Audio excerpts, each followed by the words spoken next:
All right, welcome back to the Psych Guys podcast. Happy Halloween, June. Happy Halloween to you too, sir. Yeah, so Halloween always makes me think of teachers. We're going to do a special episodes on the mental health of teachers. So if you are a teacher and you're listening to this, or you are close to a teacher, we're going to try to talk about really the tough challenges that teachers have always faced, and it seems like maybe the pandemic has made it worse. We'll get into solutions on how we can improve this, and yeah, kind of our perspective as psychiatry resident physicians, how to help the education model. Yeah. Welcome, June. All right, let's do it, Logan. So, I wanted to talk about teachers today because I actually wanted to highlight an important issue that was going on in my home country of South Korea. I was born there, immigrated to the United States when I was in second grade. So, culturally, I'm very Americanized, but I do still visit Korea from time to time. And I've just been seeing this a lot in the news lately, and it's actually quite heartbreaking. So, were you aware, Logan, that in South Korea, so it is right now is Halloween. So in September, there was actually rounds of massive protests going on in Seoul, South Korea, due to a string of recent suicides, unfortunately, by South Korean elementary school teachers specifically. Have you heard anything about that at all, Logan? I mean, I can't. It seems like my news cycle in the last 6 weeks have been the craziest. It feels like the craziest news cycle I've ever experienced in my lifetime. So I definitely didn't hear about this story in Yeah, South there's Korea. a hell of a lot going on in our world today. Many of the news, unfortunately, very, very sad and tragic. So I want to highlight this story to you, Logan. So let's go. All right. So a news article in CNN. So this was published in September of this year. So it highlighted this event where up to 200,000 protesters marched on the streets of Seoul. And also that following Monday, despite warnings from authorities, up to 50,000 elementary school teachers went on strike. And what really sparked this event was there was a death of an elementary school teacher. Of course, the education ministry in Korea didn't specifically state what the cause of final death was. However, it's heavily speculated, and it's almost a fact at this point, that this unfortunate event was a result of suicide. So here's some numbers, Logan. So this is the data that was released by the South Korean government from January of 2018 to June of 2023. Government data shows that 100 public school teachers in South Korea, most of them elementary school teachers, killed themselves. Now, the question that you have, I'm sure, is what's happening, what's causing this? And I think there's really two main issues, two main aspects that I want to highlight on this episode today. One is the overall education system and the amount of pressure that not only teachers face, but the students themselves, and also the heavy amount of pressure that the parents of these students face. And the second aspect of it is going to be there was actually a change in 2014, which is kind of thought to be the sparking event of everything that's going on regarding teachers and the rising amount of suicides that we're seeing in South Korea. And that's actually a change. There was an addendum that included in 2014. It basically changed the laws to kind of broaden the definition of child abuse. But in reality, what it did, and the reason why the teachers are suffering so much, is that this new definition it is very vague, and it's getting to the point where there's So certain let me parents. Go pause, ahead. interrupt Yes, you there, June, just for some clarification because I'm a little confused. absolutely. So this law, this whatever happened in 2014, you were referring to a Korean law. This is not an American law. Yeah. So everything that I'm highlighting is going on in Korea. I see. Okay, go on. Yes, sir. Okay. So in 2014, so here, let me just read you from the article. All right. Many in the education community Many in the education community have blamed the controversial child abuse law that was introduced in 2014. Under the law, anybody who suspects a case of child abuse can report it to the authorities without needing to provide evidence. Authorities then may investigate the claim, including visiting the site of abuse and questioning relevant parties. So teachers are saying that they can be unfairly targeted by parents who feel their child has been slighted. And in fact, a survey by the Korean Teachers and Education Workers Union showed that more than 60%, and this was a survey of over 6,000 respondents. So more than 60% responded that they had either personally been reported for child abuse or know another teacher who had been. All right. So I think, so Logan, what is your first impressions on this? Because I think anytime you hear child abuse, of course, that's bad. We need to stomp that out. Child abuse should not be tolerated in any shape or form. So initially, when hearing these changes, right, it sounds like something that's being, that's being implemented with good intent, like to protect children. Is that kind of the sense that you get when I talk about this? Right. I mean, well, at first I was just kind of surprised because I thought you were saying, oh, this big monumental change that happened in teachers. I thought immediately we were going towards COVID because that's actually where a lot of my kind of research for this episode, and I definitely will be talking about that as well. But yeah, it's gut reaction when you hear these things. It's like, well, of course we want to try to be as sensitive as we can to child abuse, to try to pick up as much child abuse as possible. But especially, what you were saying in the absence of evidence, because it gets so tricky. Because maybe there isn't necessarily always evidence of child abuse, right? This is incredibly challenging at times, but what if that instance gets misinterpreted? What if a teacher raise their voice at a child, right? That maybe it's not the most professional thing to do, could be handled in a different way. But is that child abuse? Is that something where that's like physical or sexual harm kind of thing?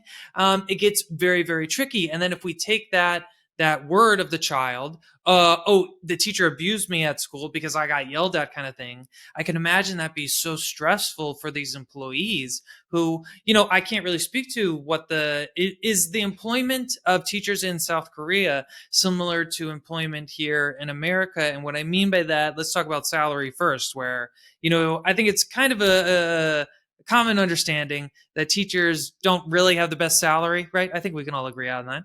Is it Absolutely. similarly in South Korea? Yeah, yeah, it is. I think generally speaking, South Korea, on average, they have lower salaries compared to what we're used to in the United States.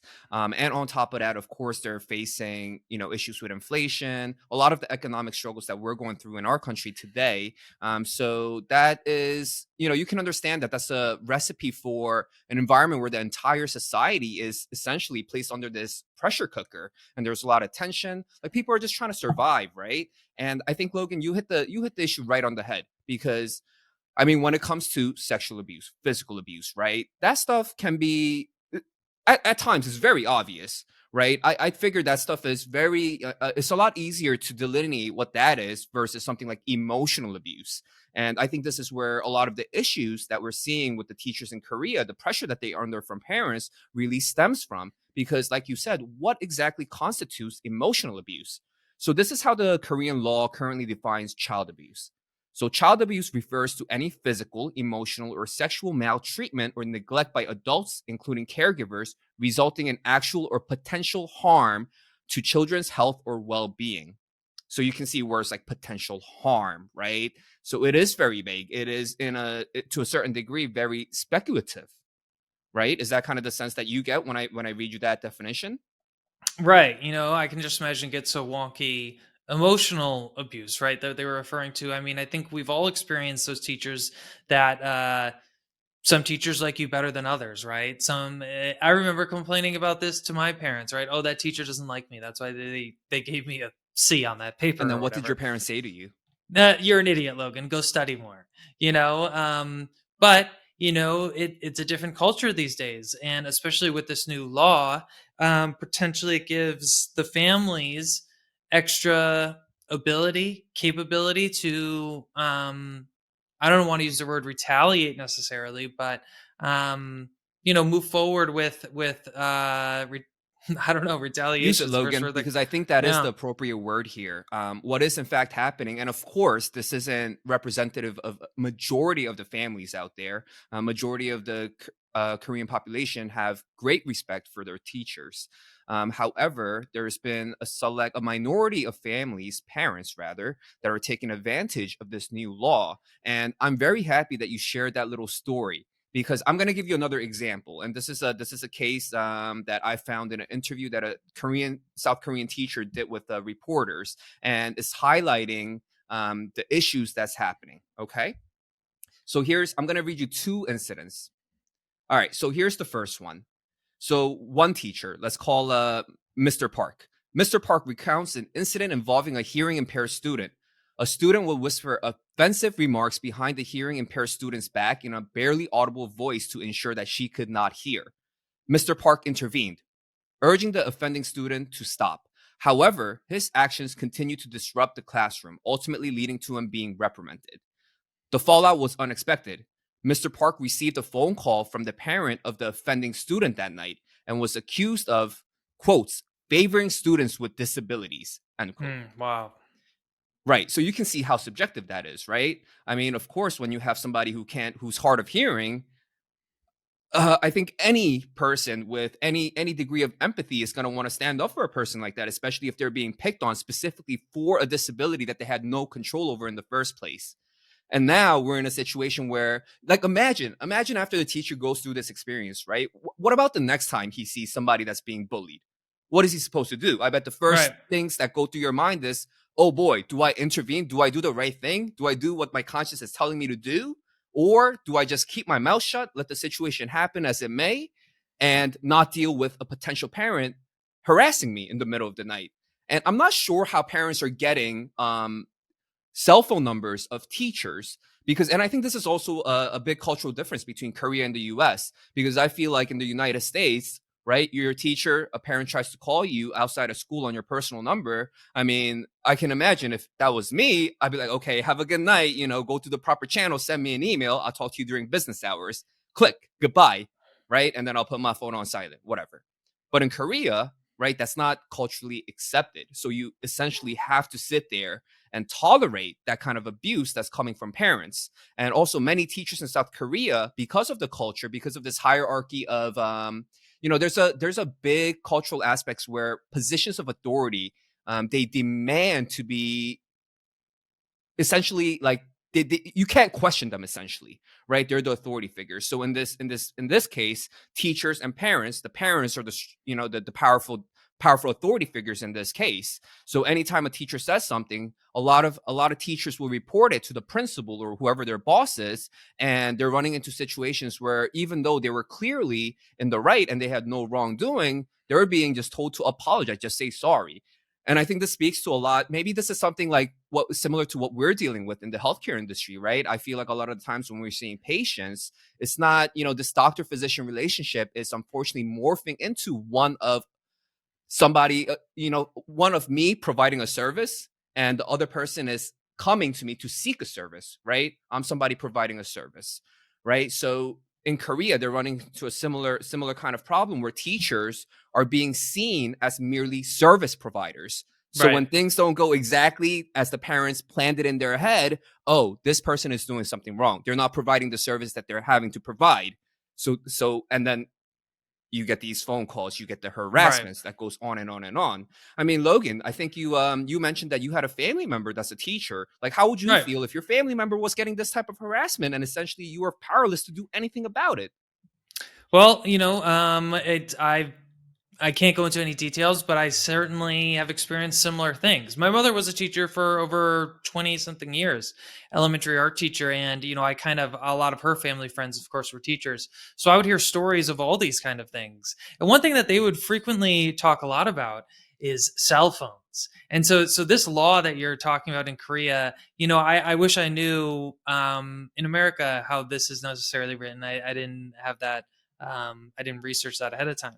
But I remember seeing a video years ago where a teacher was trying to take a cell phone from a student because the cell phone was disruptive to the learning process. I don't know exactly what was happening. I don't remember if they were texting, if they were playing music, taking photos, or whatever. Either way, it was disruptive to their learning, disruptive to the classroom. The teacher was trying to take the cell phone away. It got determined as like a physical kind of assault kind of a thing. Now, in that law, of course, that could be extrapolated as, oh, that's physical abuse kind of thing. When in reality, like the teacher is trying to create as conducive of an environment for learning and focus and attention. So I can imagine that this law gets so out of haywire. Of course, we need to protect child abuse. I'm not minimizing that, but so in your research, at least to South Korea, before we talk about COVID and other issues, Is it saying purely that this change in potential suicides among teachers is because of that law? What other variables, in your opinion, are contributing to this? Well, it's mainly from the law. However, before that law change was ever implemented, there was a backdrop of extreme heavy pressure that Koreans as a society have been facing for generations. And that's have you ever heard about the education system and the work culture in Korea? Dude, it's intense. Have you ever heard Right. I anything like mean, that? we did do a podcast episode on hustle culture Absolutely. That was a in test. I'm glad Korea. you remembered. And I remember, one difference that we discussed is, Korean schools are year round, I believe, is one thing you told me. And they also, extracurricular activities seemed like it wasn't really as prevalent. You were doing much more academic hours, seems like, than what I did here in America. Absolutely. And the reason for that, Logan, and this is the reason why teachers are also facing a lot of this unfair scrutiny, in my opinion. So basically, there's a saying in Korea: the minute your child is born, the minute he or she can start to walk, you're already looking for prestigious elementary schools for that kid to get into, because everything in Korean society is geared towards this thing called CSAT. So CSAT is our version of the SATs. It's the National College Entrance Exam. It's administered once a year, and there's a cultural perception. And I mean, dude, it's a reality. It's not even a perception, because this is how people are hired. Like, the name of your school has so much weight in what companies actually look your way when it comes time to get that offer. So so basically, since the time you're born, everything is geared towards prepping for that exam. And it's not just you, it's literally everybody around you. And this test is widely seen as a make or break your entire life sort of day. So you have to remember that this event occurs in the span of one day. I mean, dude, it's kind of like the Olympics. You spend years and years Mhm. and years prepping, and you have one day to showcase everything that you've prepared for. And this test has such national significance that they even reroute traffic near testing sites so that noises Wow. from traffic don't interrupt individuals. And every single family that has a student taking the exam, they go to Buddhist temples, they're lighting their incense, they're praying. Like, it's a huge deal. And in preparation for this test, essentially the life of a Korean student from the elementary all the way to high school, you take it at the end of high school, and it consistently ramps up. You're asked to go to school, but on top of that, you also have to go to after school. And we talked about this on our earlier podcast with the South Korean episode. This is called hagwon, and this is an actual, like, private after school education system. And I also have some numbers for that. So here's the surprising stat: hagwon, aka private cram schools, have become so prevalent in South Korea that last year, in 2022, 78.3% of all students from elementary to high school participated in private education. So, of course, this is a $20 billion industry, and this education system that we have in Korea, where essentially, if you don't partake in these hagwons, after school curricular activities, you're at such a disadvantage that you essentially have to give up on having the quote unquote good and stable life, right? So this creates a lot of problems with inequity, because, as you can imagine, it's a $20 billion industry. It costs money to send your kids. And if you come from a family with a lot of money, I mean, good for you, I guess. But if your family is struggling, right, that's a big disadvantage that you have, and it's creating a lot of it's essentially creating a dichotomy within the Korean community. And because parents face so much economic pressure, this education system and pressure that Koreans face is actually being thought of as the leading cause of the incredibly low fertility rate that we have in South Korea. So I think we hear Japan as having like a crazy low fertility rate. So Japan has like a 1.2 fertility rate or something like that. South Korea is 0.78, so Mhm. much lower than what we have going on in Japan. And it's because parents there's so much pressure, so much economic investment that needs to go into one single child due to this education system, that they essentially economically can't afford to have additional kids. In fact, South Korea is thought of as one of the most expensive places in the world where you can potentially raise children. So Logan, you can imagine that if you're So, investing all this money, right? If you're living in this pressure of, everything has to go right so that by the time your kids in high school, they have to take this exam, which makes or breaks their future. you can imagine the type of pressure that parents are under as well. That whenever their kids are not doing well academically in school, hey, maybe you're that much more likely to pick up your phone, try to Right. find out what your teacher's number is, and start those text messages. So let me push you a little bit here. You know we're trying to get to teachers' mental health, and before we kind of transition to more global teachers' mental health, specifically for South Korea, I like to always play the game. If you were I don't know what it would be called necessarily in South Korea, but like head of the education in South Korea,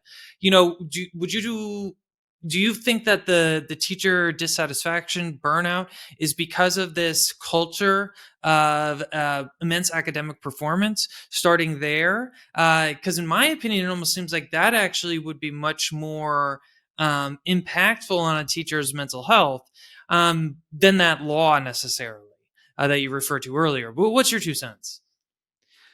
I think I think it's a combination of everything. I think before that law was ever changed, teachers were already under an immense amount of pressure. And you also have to remember this change in fertility rate is a very recent thing.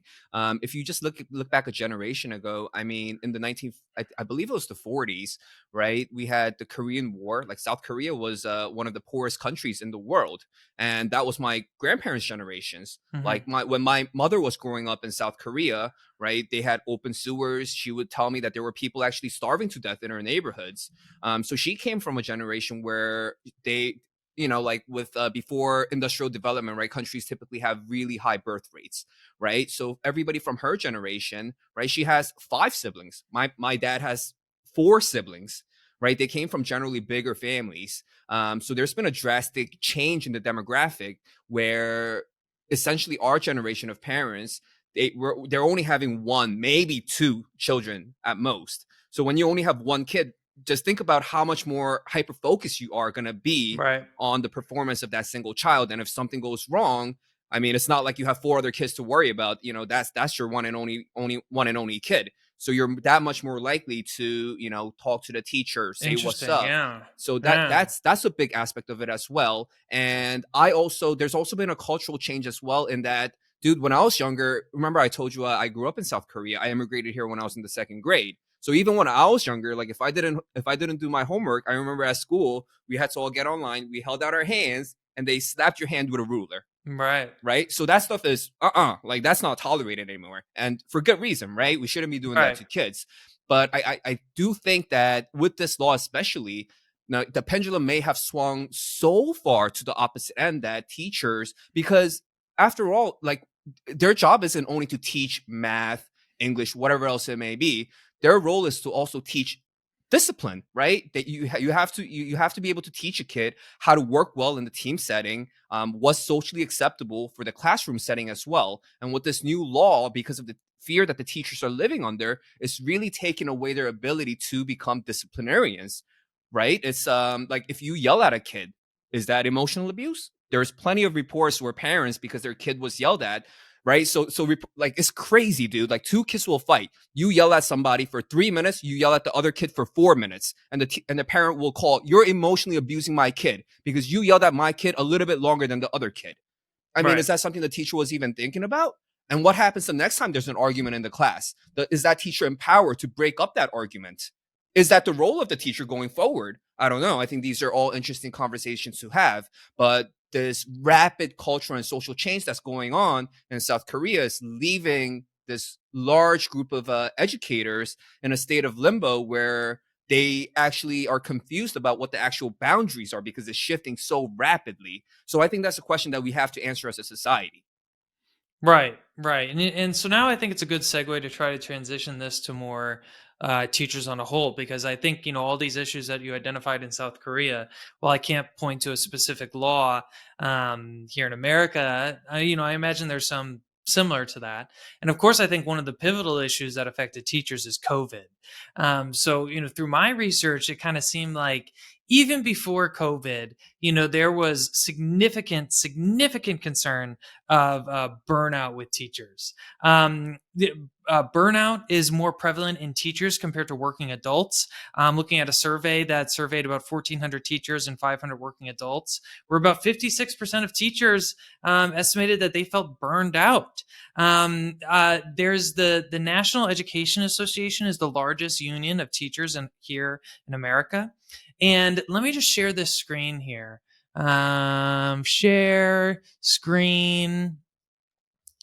Look at this graph here, June. I wanted to show this to you. So this is a poll of 3,621 members of the National Education Association, and more than half, about 55%, reported that they are likely to leave or retire from education sooner than planned because of the pandemic.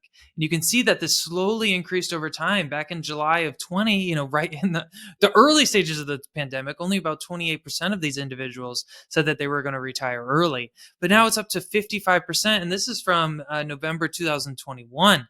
I wonder if it's even worse now, right? There's been three kind of identifying issues, especially relevant towards the pandemic, that have, I think, impacted teachers' mental health. It's always been a concern kind of thing. But students' academic needs have gotten greater.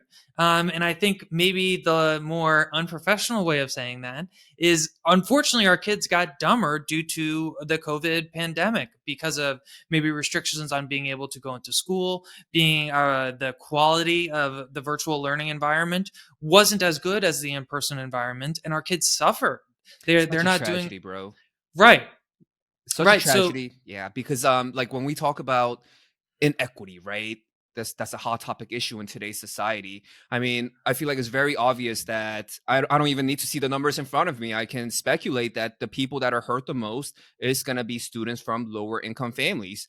I bet people that had the economic resources got private tutors. They were able to take time off of work and sit down with their kid, maybe even tutor them themselves. So I do think that is one of the biggest tragedies coming out of COVID. And I am curious as to what the long-term ramifications are going to be due to that educational gap, because it's not like we had an amazing education system prior to the pandemic, right. right? If we had to go somewhere, like it had to get better, and I feel like we're at a place, unfortunately, where it's worse than where we started. Certainly. And just so therefore the teachers now have even more academic challenges put upon them, because the fifth graders of, the COVID era, quite frankly, don't do as well academically as the fifth graders pre-COVID. So, you highlighted kind of in Korea that culture of parents being, helicopter parents, being so focused on their kids' success. That, of course, is universal in some regard, right, all over the world. And so now we have these kids that aren't doing as well. So I imagine those parents are going to get even more and more phone calls. Hey, Johnny is doing shitty on his math scoring. It's your fault. Blah, blah, blah, blah, blah. Next, this article that I was reading really identified behavioral challenges that have really increased and changed.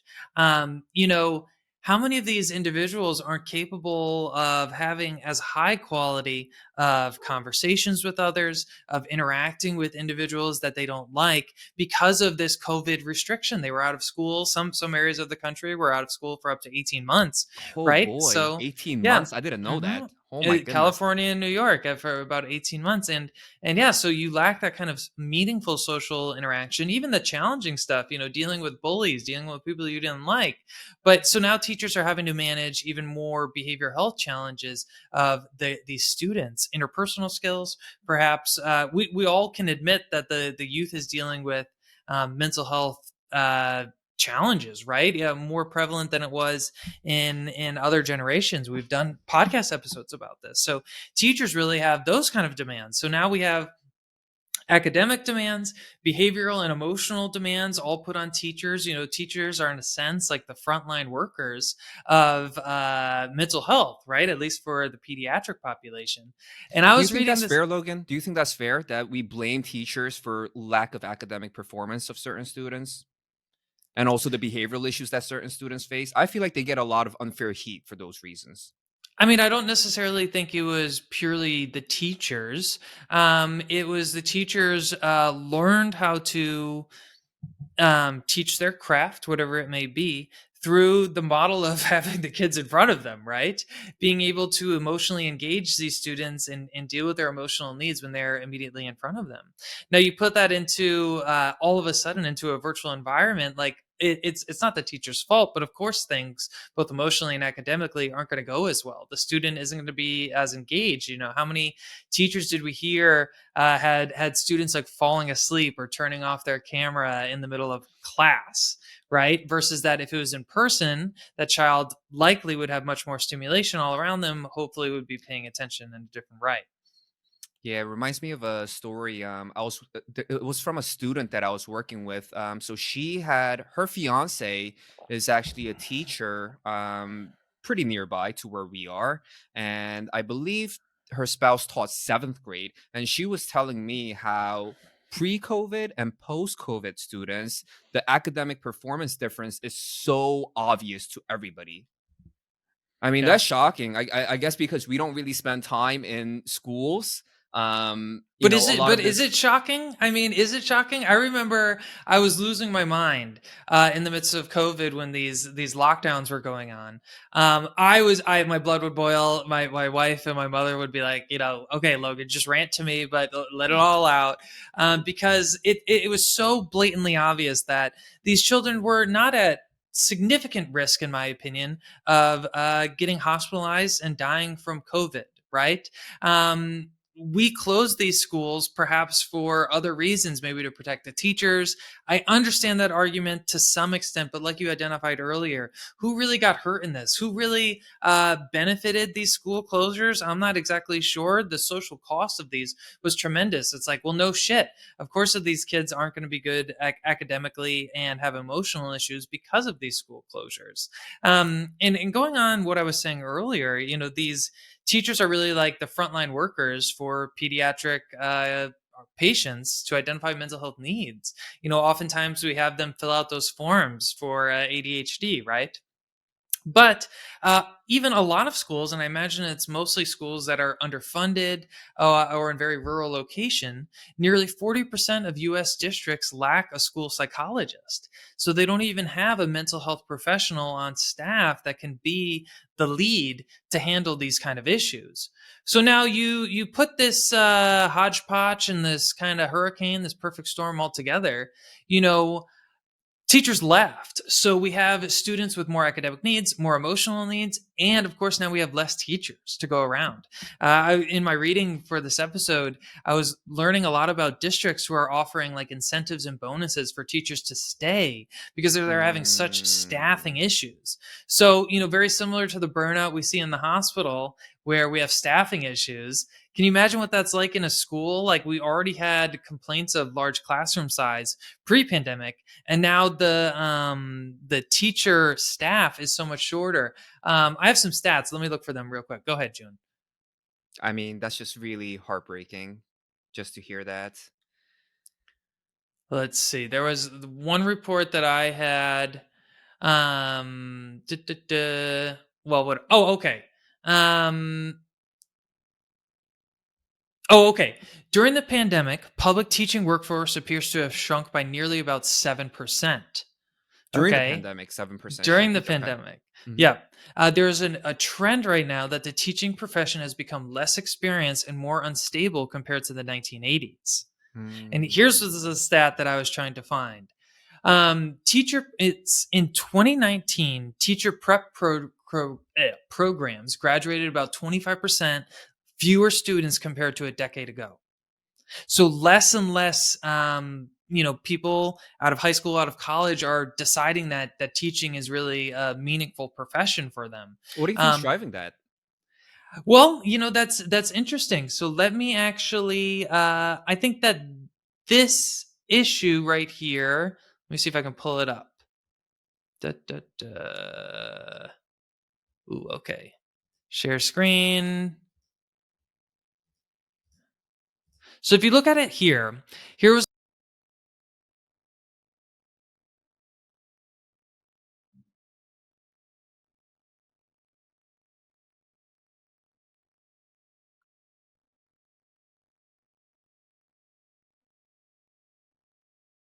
profession better, make you less likely to be burned out.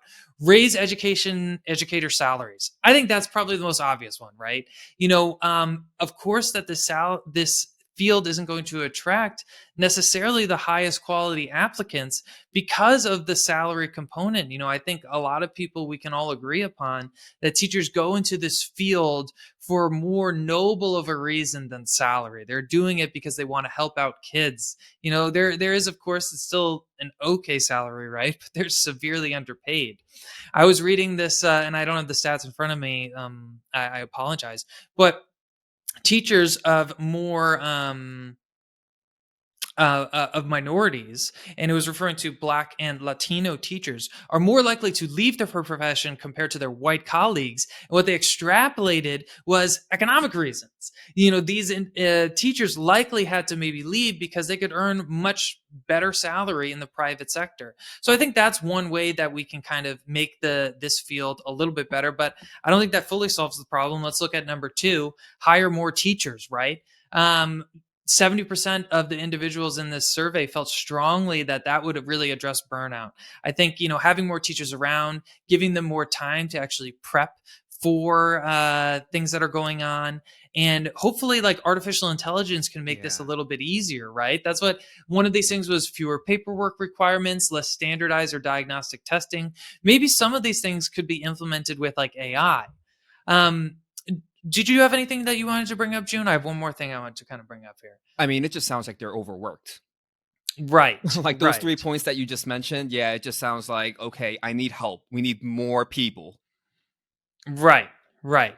So now, that's in a sense kind of similar to our profession, the healthcare field. Really every single healthcare field, there's not enough people, right? And then also kind of analogous, perhaps, to the healthcare field that I wanted to talk about is safety.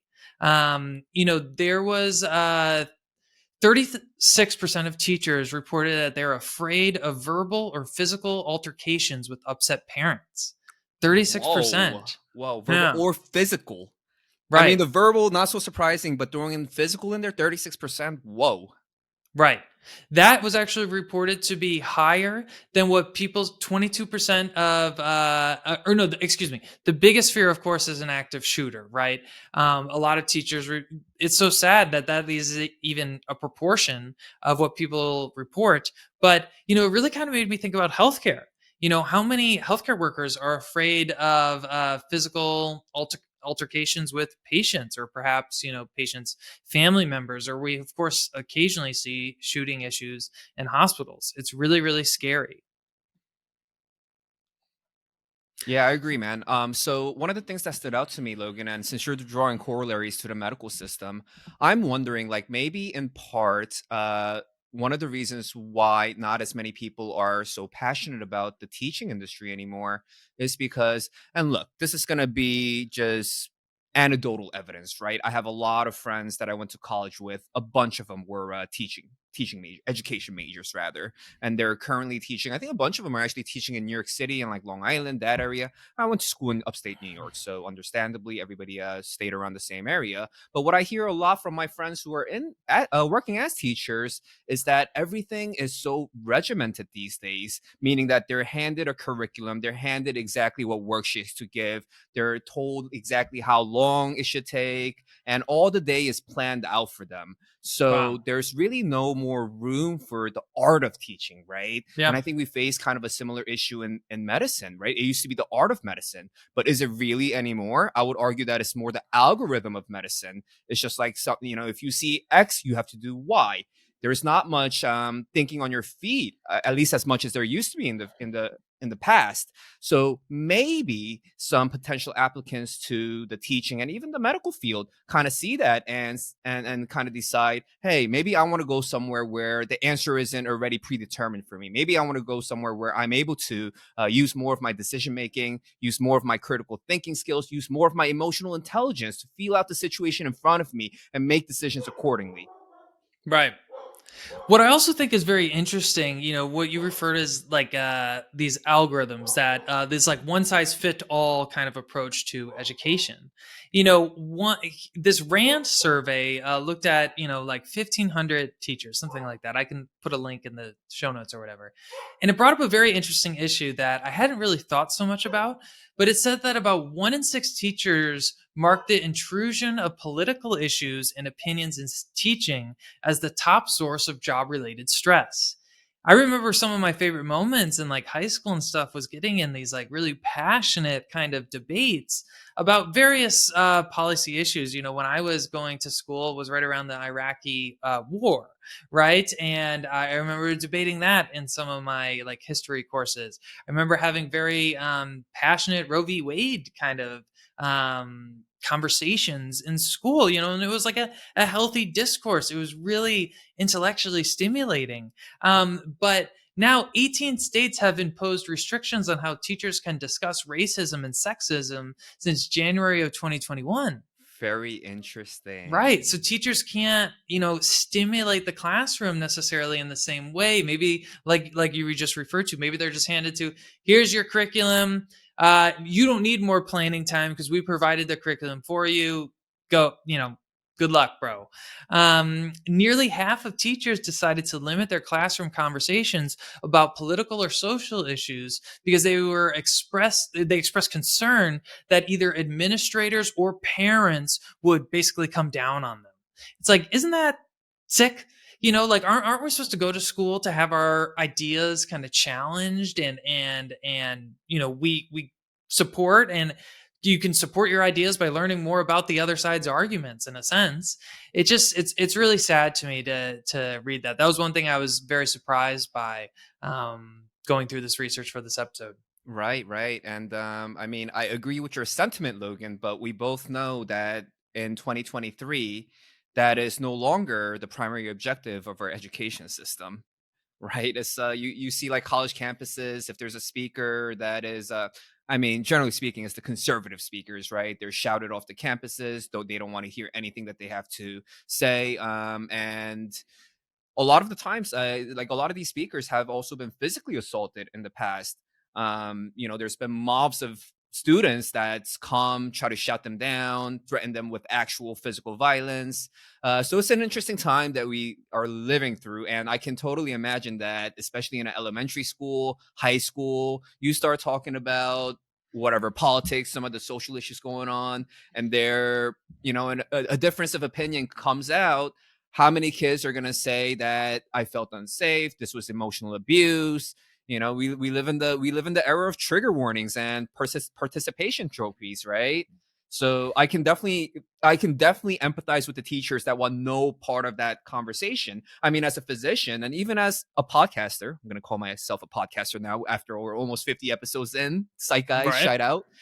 So even somebody like myself, there's certain topics that I intentionally stay the hell away from. I don't want anything to do with that. I know the kind of the vitriol and the kind of lashback that may potentially come my way, and I'm not saying that it's guaranteed, but there certainly is a chance, and you do hear of stories like that all around us. So it's unfortunate what's happening in our education system, and I think it speaks volume about where we are as a society and as a culture today. And maybe if we weren't living in such a safety conscious culture when it comes to ideas and differing opinions, maybe we would have more people that are highly intelligent, passionate about engaging, especially young people, with challenging ideas and influencing to grow, through the experiences of their own life. And maybe that's one of the things that's holding people back from entering the teaching profession today.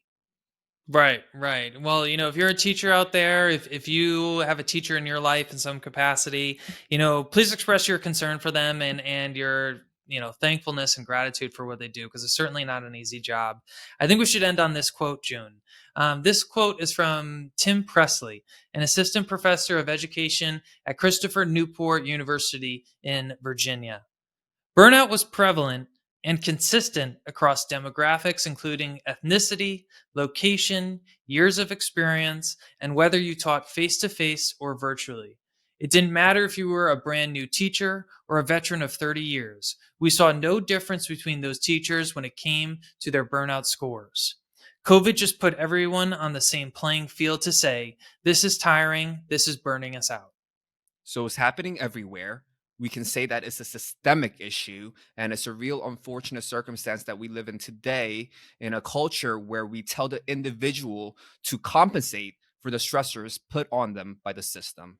So hopefully this episode highlights some of the struggles that teachers all over the world are going through, and certainly teachers are very, very influential in our society. I mean, I've had some great teachers who's grabbed my hand when I was heading the wrong direction and set me on the straight path. And I'm so grateful that I, by chance, came across these individuals and they were willing to step out of their comfort zone and take a chance to do what they believe to be the right thing, and subsequently had a major impact in my life. And I'm hoping that together as a society, we can return to a culture where teachers are able to have more of an impact on the youth going forward. Right, right. I echo that wholeheartedly. So thank you so much for tuning in. If you guys like this, send this to a teacher friend of yours, like and subscribe. We'll see you on the next episode. Cheers.